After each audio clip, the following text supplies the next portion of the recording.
at graduation. They just never want. They come and they go.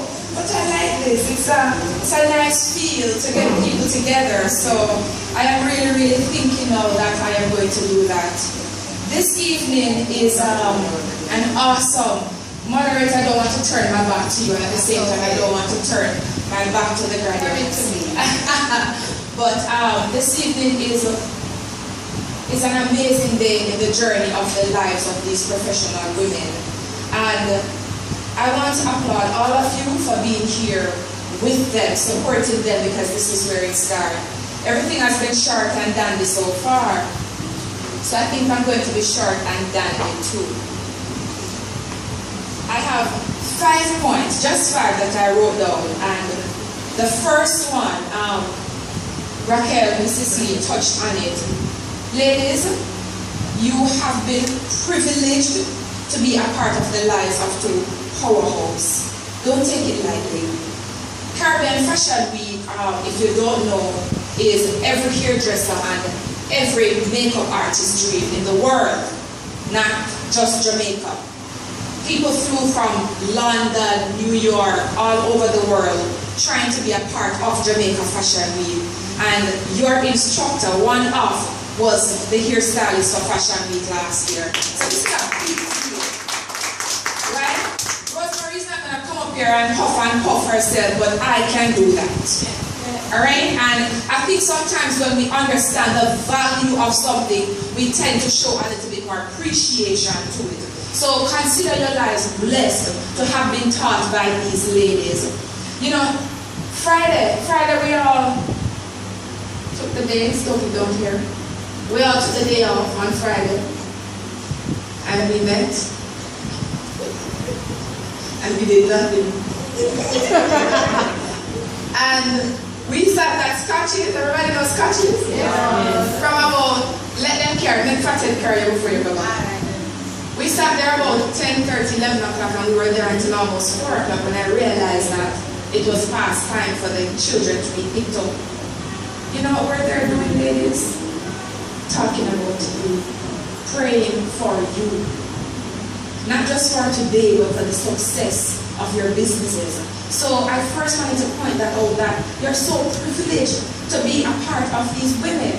You know, in Jamaica, we have to accept that it's who you know, not true. Yeah. So can you imagine now if your teacher have an opportunity to bring a few people backstage?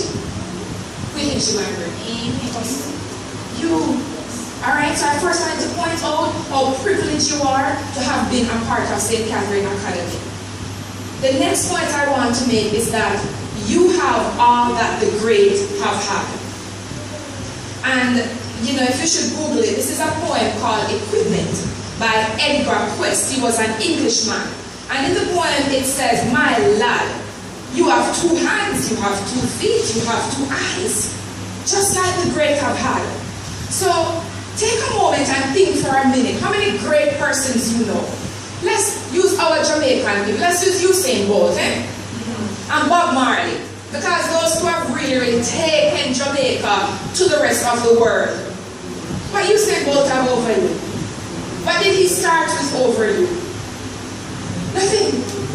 2 hands, 2 feet, 2 ears, right? 2 eyes, and a brain if we would use it. So I also want to point out to you ladies that you already have all that the great have had. So will you be great? Will you be great? Because that is now in your hands to decide if you will be great. The next point I want to make is going the extra mile. Now, this is something that I learned at an early age. The people from Princeton know the good old Miss Lottie, right? Yeah. God bless her soul. Miss Lottie always taught us to do for others, do for others. And I am just so blessed to have these beautiful women here because they know my history. So the things I'm about to say, they can validate it. Just like some of you might, and Rosemary and I grew up together appointed. So we know what it feels like to not be able to go to school. Or if you do get to go to school, it's bus fare alone. Sometimes I remember my mother telling the taxi man, no left them, if you see them on the road, no left them. That means hint, they're not a bus fare. Right? So we have been in places that talk about hunger. Right? I can tell you what it means to go days without food. But I also knew this. I recognize that going the extra mile, whether it is going to pay you or not, will change your life. You understand me? If somebody said to you, listen, I started a little salon and I need somebody to come wash the towels, go and wash the towels as if you're being paid $50,000 a week. Go. Go the extra mile. Do the things that whether you're getting paid or not, because you never know where life is going to take you. After I finished university, I went overseas for university and I started working for this company called Nordstrom. And as a little Jamaican, you don't really know much and you try to fit in and then laugh off at you and all of the above. But there was something I would do. We had a room called the dump room. The dump room was, you know, you get to store and people try on clothes and just drop them down. So there was a room that person would just come in, try on the clothes and just throw them down. But as a salesperson, you work on commission. So nobody wants to be off the floor to be in the dump room. And you know who would just sit down in the dump room and hang up back the clothes and clip back the tickets and put them back on the floor while everybody out there trying to hustle customers. 6 months into the job, a gentleman pulled me aside and he said to me, what do you want to be with this company? Just like the moderator asked you right now. And I said to him, sir, I would like to be the store manager. And he says, Dawn, you are already the store manager. And I paused. And I'm wondering, what is this man talking about? But you know, there were cameras everywhere.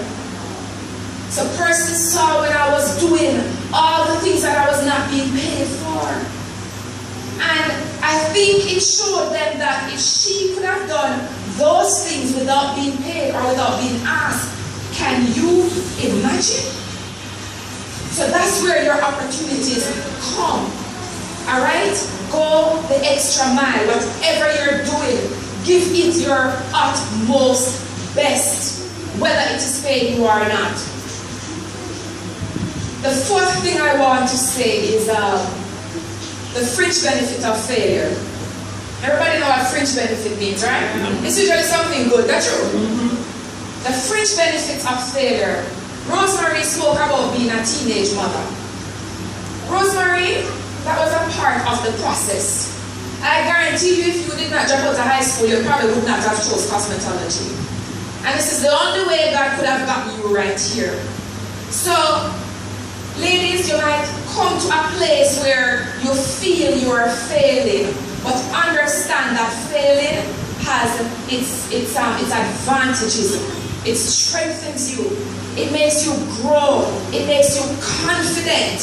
You understand? I'm at a point in my life now, I don't know what can come from that without. Believe you me, I have gone through so much. I have been to places where I thought, surely this is it. I will share a story with you. I moved back about 2009. I moved back and I had a vehicle and the vehicle broke down. Now I haven't been in Jamaica for years and I happened to have an interview. And I decided I am going to figure out how to take the bus and how to get to Kingston and how to get to this interview. I was going to Ruthven Road. So I got off the bus in Arbitrary and I asked the conductor and he said to me, you don't have to take another taxi, you can just walk. So while I'm walking down Ruthven Road, a car pulled up and was trying to stop. I just feel a man and a woman, so I just continue walking. But the gentleman got out of the car and said, Miss, you have the look. Certainly, I'm like, excuse me? He said, you have the look we're looking for. I said, what look? And he pulled out a card. He worked for a production company. And he said to me, listen, give me your name. I gave him my name and I took his card. I gave him the number. Shortly after, a lady called me and she said, Mrs. Linda, you just met one of our production crew and he thinks you have the look and we're casting tonight for some show. And I'm like, I don't know, actress?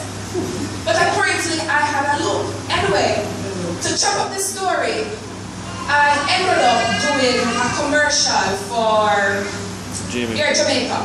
It was here Jamaica. 1,000 US I got paid. Guess how much I needed to fix the vehicle? 1,000 US. Did you realize that if that vehicle was not broken down and in the garage, I would have not had the opportunity to walk? There was no reason for me to be walking. That would have been the only way this man would have seen me.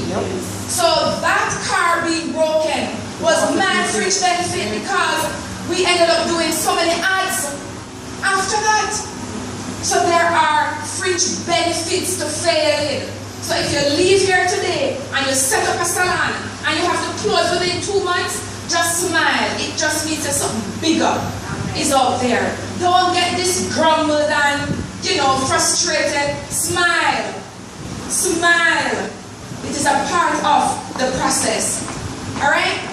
The last thing I want to talk to you about is no one is ever defeated until defeat is accepted as a reality. You got that? Yeah.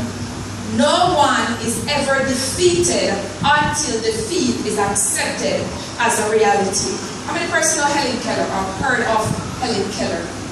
Helen Keller is a Caucasian lady who, shortly after she was born, still an infant, became deaf, blind, and dumb. So of course, what can she possibly do? Well, Helen Keller became the most sought after speaker in the world. Helen Keller said this. She said, it is better to lack sight and have vision than to have sight and no vision. How many people do you know walking around with all their pieces working, but they have no vision? No vision. So what I'm saying to you today, you heard the scripture, Proverbs 18:16. That is my Bible. I live, breathe, eat that scripture. A man's gift make way for him and bring him before kings. Some of the people I meet now, I was having a conversation with Kingsley Cooper the other day because Raquel and I just finished shooting for Caribbean Model Search. And he said to me, Dawn, we don't just choose you because this is where your school is. We choose you because you're good. Kingsley Cooper, that is like the king of fashion in Jamaica, saying that to this country with me. I stood there and nothing could come out of my mouth. I just stood there because guess what? A couple weeks before that, I was talking to my students. Outside of makeup, I also teach business. I was talking to my business students and we were doing a business plan. In my business plans, I brought my business plan to share with the students. Did you know that in 2009, I put in my business plan that I want to form a relationship with Pulse. And here I am today having the founder of Pulse telling me that I am good. Can you imagine? Can you imagine all the time? So no one is ever defeated until defeat is accepted as a reality. I really don't care where you've been or where you come from or what life has been yesterday. I am concerned about now and what will you make of the now and what will you do with tomorrow. In closing, I want to read a part of this book. Let's go. And if you haven't read this book, you need to get this book. Get your graduates this for their gift, okay? Think and Grow Rich. If you buy it in Jamaica, it's under $1,000. I'm reading just a paragraph. There's a difference between wishing for a thing and being ready to receive a thing. Friday we talk about being up country and when rain come, all the base with them need dumpling, we said, listen, when you have to go rid of water and rain coming, you're happy. Right? I never used to like the guys that see me walking with bucket. So, when rain coming, I said everything I could put my hand on. Alright? So, there is a difference between wishing for rain and preparing for the rain. No one is ready for a thing until he believes he can acquire it. True words. The state of mind must be belief, not mere hope or wish. Open-mindedness is essential for belief. Closed minds do not inspire faith, courage, and belief. Remember, no more effort is required to aim high in life, to demand abundance and prosperity than is required to accept misery and poverty. A great poet correctly stated this universal truth through these lines. I bargained with life for a penny, and life would pay no more. However, I begged that evening when I counted my candy store. For life is just an employer who gives you what you ask. But once you have set the wages, why, you must bear the task. I worked for a menial's hire, only to learn dismay that any wage I asked of life, life would have willingly paid. And in closing, I'm going to ask you graduates, what will you ask of life? Thank you.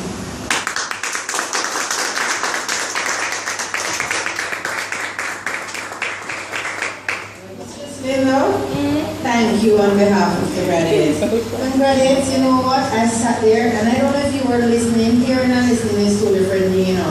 But what you let's use on the side now, and what we did not know is Spirit Prosperity People is hosting this graduation ceremony this evening. Because the book that Mrs. Linda is reading, I am reading it. I have been thinking all my life, and I'm so rich. I'm rich in every blessed thing, from material things to the gift of God and to the gift of sharing. Because being in life insurance, nobody can go through no more struggle than you guys. Because appointments become disappointments, and disappointments turn into appointments. But let me tell you something, buy yourself that book. Don't depend on anybody to buy it for you. You have to learn to invest in yourself. And